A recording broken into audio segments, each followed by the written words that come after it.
Hey, happy people. So today I'm just going to talk about how to configure your OBS Studio for streaming audio properly. So what I've done here is that I've written a blog post regarding this, which is called How to Set Up Your OBS Studio Audio Streaming with these 3 basic rules. So in this video, I'm basically just going to go through this blog post step by step. And if you're interested in reading this blog post yourself, there is a link in the description below this video.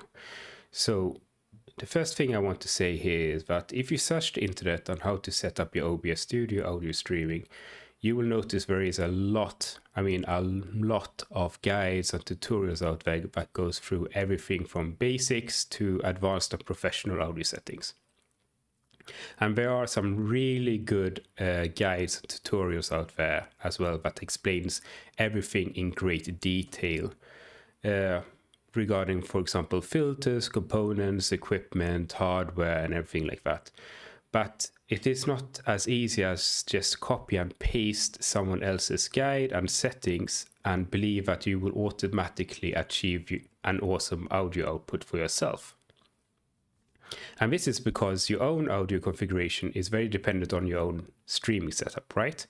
In regards on what you're going to stream, for example, if you're going to stream music or games, but also what kind of microphone you might have and what settings you have applied for your own microphone and so on. So there is no silver bullet for this, and if you continue to read or listen to this blog post, I think you will understand why there isn't a silver bullet as well. So in this blog post, I will, however, go through 3 basic rules you should follow, but more importantly, also understand why you should follow these rules when setting up your OBS Studio for streaming. And I will also go through some examples on how to configure certain audio sources according to these rules. So the first thing I want to talk about here is these 3 rules. So let's just cut to the chase. I think if you open up your OBS Studio today and head over to the audio mixer panel, you will see something like this image here. So there are 2 bars here, or in reality 2 audio sources, input audio sources or recording audio sources. The top one is the desktop audio, which is, like the name says, your desktop audio, so everything your computer outputs. And the bottom one here is the microphone source. And I'm sure you already know this, but what's important to note here is that on each source here, it's divided into 3 different zones. So you have the green one, you have the yellow one, and you have the red one. So these 3 rules basically say that you should adjust your audio according to these zones. So rule number 1 is that your desktop sound, such as your music, games, and etc., should be within the green zone here. Rule number 2 says that speech, for example, your own voice or your friend's voices on Discord, should be in the yellow. And this is because I assume that you want your own voice to be more dominant in your stream, right? It should be louder than the gameplay or the music. If you're going to talk, you don't want your music or you don't want your game to overshadow you. And rule number 3 is that no audio, regardless if it's desktop or microphone, should be in the red zone here. And this is because it can cause audio clipping, which we're going to demonstrate later on in this blog post. So basically, these are the 3 rules you should follow. So I will go through some examples here on how to set up different audio sources, and I'm going to show some videos as well. So throughout this video, it might be high volume examples, just so you are warned. So the first thing I want to do here is to give an example of an audio clipping. So if you look at this image here, for example, this is me speaking in normal tone. So you see it goes to green and yellow, and suddenly I start to scream and it goes to red, and you see the whole bar becomes red. This means that I'm basically clipping the audio. So I have an example of this here. So this will be in high volume, so be prepared. Audio clipping should be avoided at all costs as it will give a terrible viewer experience. So as you can hear here, it sounds awful, right? And this is because it just maximizes the audio here and it clips it. So this is what you want to avoid. You don't want any audio sources to be in the red zone here, only in the green and yellow. Another point I want to make is that you should use the volume faders as your last resort. And what I mean with the faders are these. This is the fader here. So you shouldn't use these as your first step. You should use it as your last resort. It might sound weird to do that, but if you think about it, it kind of makes sense. The volume fader in the OBS will impact all desktop audio, right? So no matter the application source, you will impact it, and you will impact everything that's played on the desktop. So if you, for example, micromanaged and put in certain application sources in detail, if you just change the fader, you will impact everything and you might break certain things. So on paper, it's almost always better to go to each individual source and adjust them. So go to your game and adjust the sound there. Go to your music application and adjust the sound there.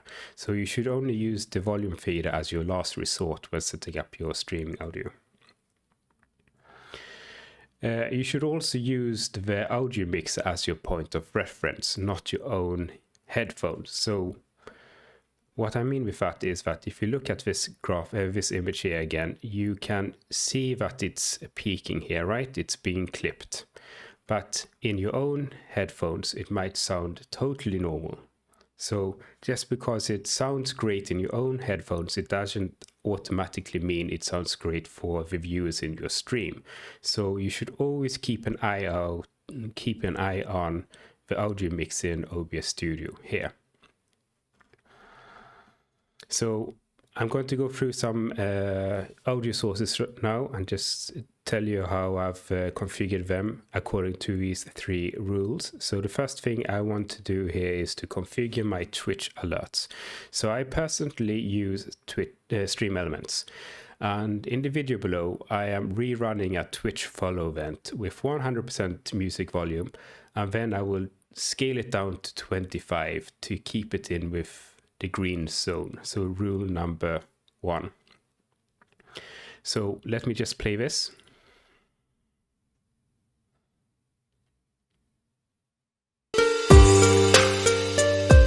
So as you can hear here, it's pretty loud, right?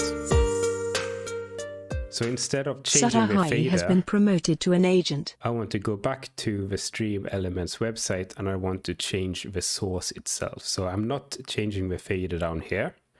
I'm actually changing the volume in the application itself. So this sounds much better. And as you can see, we are within the green area here. Sutahai has been promoted to an agent. And since I have text-to-speech here as well, I think it's appropriate that it's in the yellow. So the same thing goes with configuring music. So basically, I will have it at 100% and then I will adjust it down so it becomes into the green zone.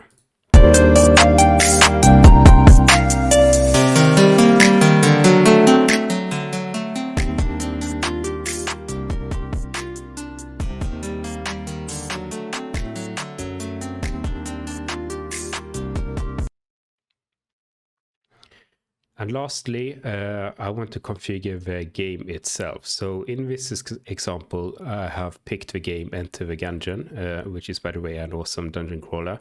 So I'm going to start the game with 100% volume, and then you will see that it's being in the red zone immediately. So I need to adjust it down to becomes in the green.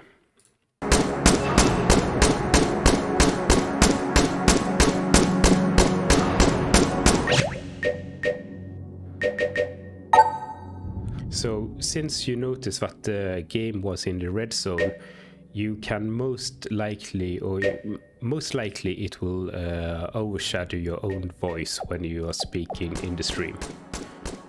So now I've adjusted down to the green zone and I think it sounds much better here. So these are the desktop audio. So next we need to configure our microphone. So in this example, I'm using a USB microphone.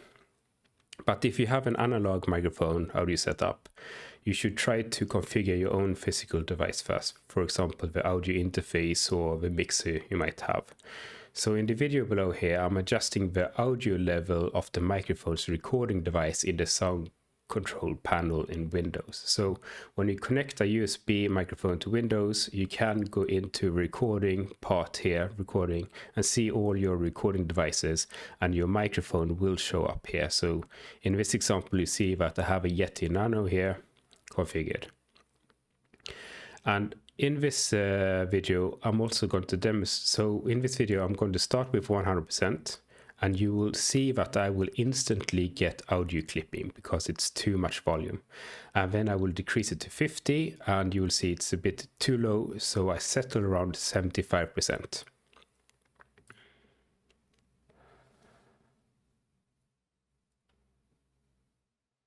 It was the best of times, it was the worst of times.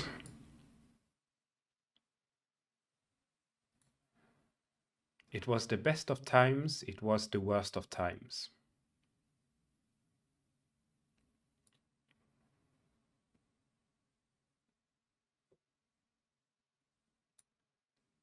It was the best of times, it was the worst of times. So I think 75 here as a gain for my raw microphone input to Windows is a good start. So that's the first step. Then we need to add a compressor. So I have another blog post regarding this. So if you go to, let's see, blog, I have actually another blog post that goes through exactly how a compressor works and what you should think about.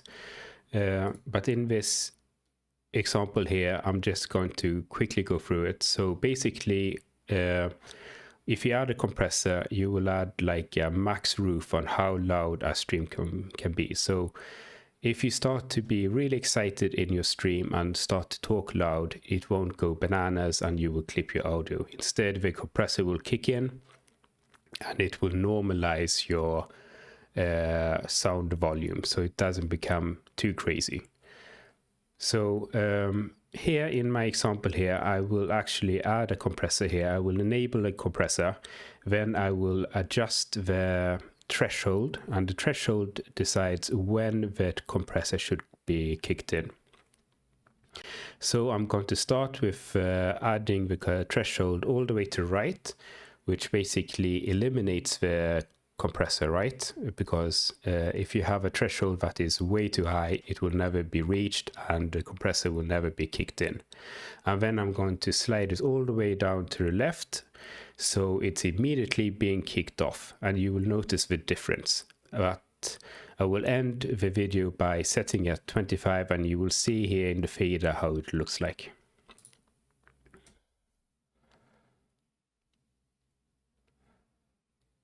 So I'm setting default values here, and as you can see, I'm setting it all the way to right. It was the best of times. It was the worst of times. So since the threshold was... It was the best of times. It was the worst of times. You can see that it basically eliminates the compressor. It's not being used at all. It was the best of times. It was the worst of times. And if you have the threshold all the way to the left, it will immediately kick off the compressor and it will start to strangle all the sound. So for me here, 25 sounds okay. It was the best of times. It was the worst of times. And as you can see, it's in the yellow zone here as well. It was the best of times. It was the worst of times. So in this section here, we've configured the raw microphone input level, and then we've added the audio compressor. So this is the final demo when I've configured everything. So I've configured the game, the Twitch alerts, and the microphone. So it's a bit clunky or scuffed, this video here, but I think maybe you will agree that it will sound better for streaming purposes. It was the best of times, it was the worst of times. It was an age of wisdom, It was an age of foolishness. It was a belief, an epoch of belief.